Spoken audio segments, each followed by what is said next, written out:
Today we're tackling part 2 of the street scene.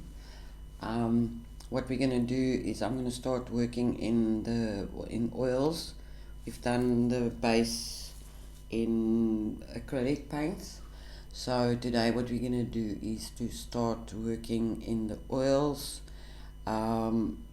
We obviously going to start with the dark areas. I'm going to do a bit of palette preparation and mix all the dark purple, blue colors, and I'm going to start with that. Also the dark greens over here and over there, and then of course those colors can also be added into over here.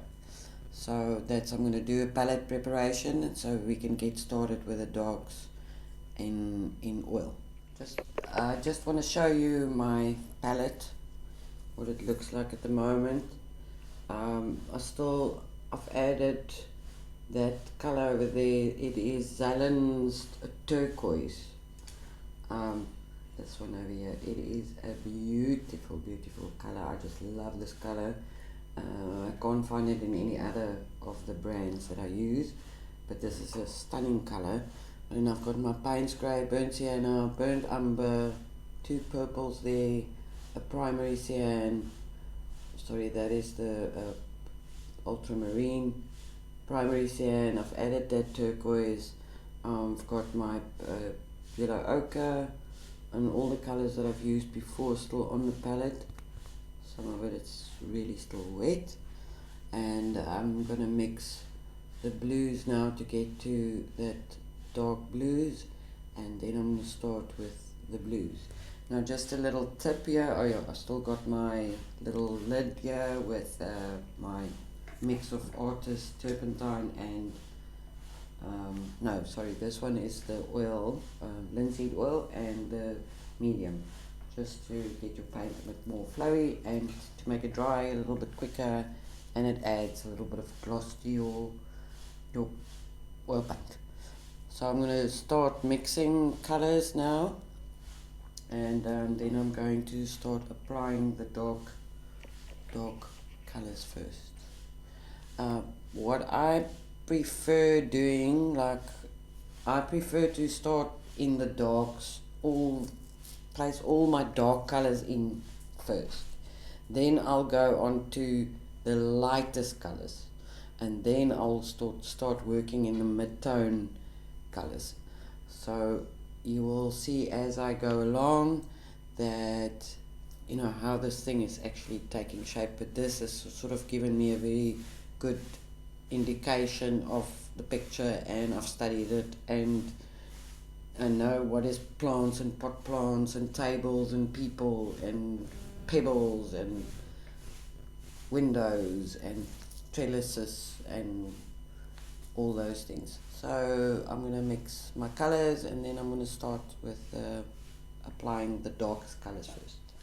My brush choices for today will be a flat, short bristle, soft brush. I've got a round one here. I've got another short flat. I've got another round. For the real small details, I'll be using my small round here, and then I also have there's another short flat, and then I've got this tiny little short flat, because there's a lot of small places. The problem working with such a small brush is that it doesn't carry a lot of paint, so you have to keep on going back in and get paint. Remember that if you don't have the color on your palette, you're not going to have it on your painting. If you don't have the paint on your brush, it's also not going to get to your painting. So you need to fill up. You'll see a lot of times in my time lapse when I work with a dark color or a small amount of color, that I put it on my hand. It's just a habit of mine to have paint on my hand, and then from there it's just my way of doing it. So I've got it on my hand, and then I will take my brush, and because I work so close here, then I don't need to go back to my palette. I just take from my hand and work from there. So that makes it a lot easier for me. So I'm going to start doing the work in the small fine brush, and I'm going to start adding my darkest colors. Your print might look very black, but it's not black. Use a dark blue so that you have color. Black is not really a color. A lot of people will tell you that. So it's my little trick here with the hand painting.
Okay, this is how far I got with my oils.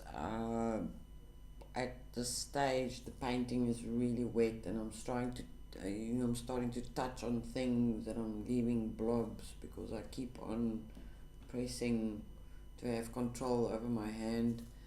So I have all these little blobbies here that's happening. So for now, we have to be patient and let it dry.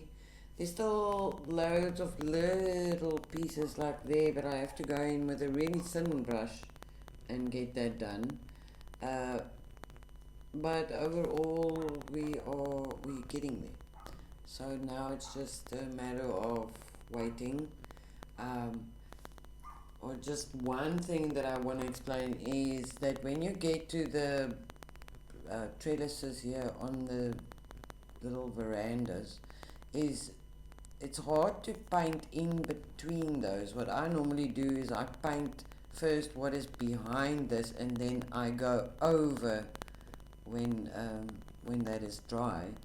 But you can, if you really use a thin brush, then you can actually accomplish that. But the better way for me to do it is to first paint what is behind. It's the same with the tree here. I'm painting a lot of things that are behind the tree first, because when you do the fluffiness in the edge of that tree, then you have your background colors coming through. The same with with the leaves here on this tree. I'm not painting the leaves as such. I'm more concentrating on what is behind the tree. I can always add that in later. Little details, I'm not doing any white blobs at this stage that just enhance those highlights. I'm just trying to get the colors in where I need them. I've done the bars on this window, but I've done the in-betweens, but I'll go over the bars again and then I'll go back into the little blobs of paint in between. But this is, at this stage, it's wet. That's the thing about working in oil, is you have to be really patient, but you have loads of other projects to carry on with and do your base colors and your drawings and things. So this is, for now, I can't work on this. I need to wait for it to dry.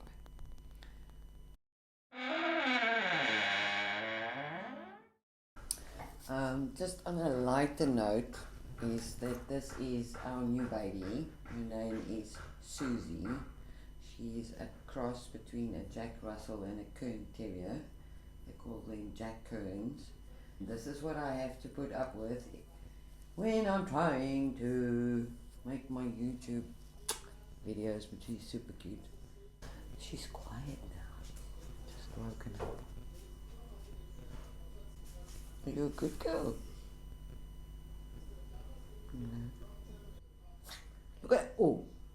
Look at the video. We're making a video of a Jack Kern. Jack Kern's gonna paint now. Ah! She's really cute. She's really busy. And get a pair of gloves because I'm full of scars from her biting me. Okay, ciao.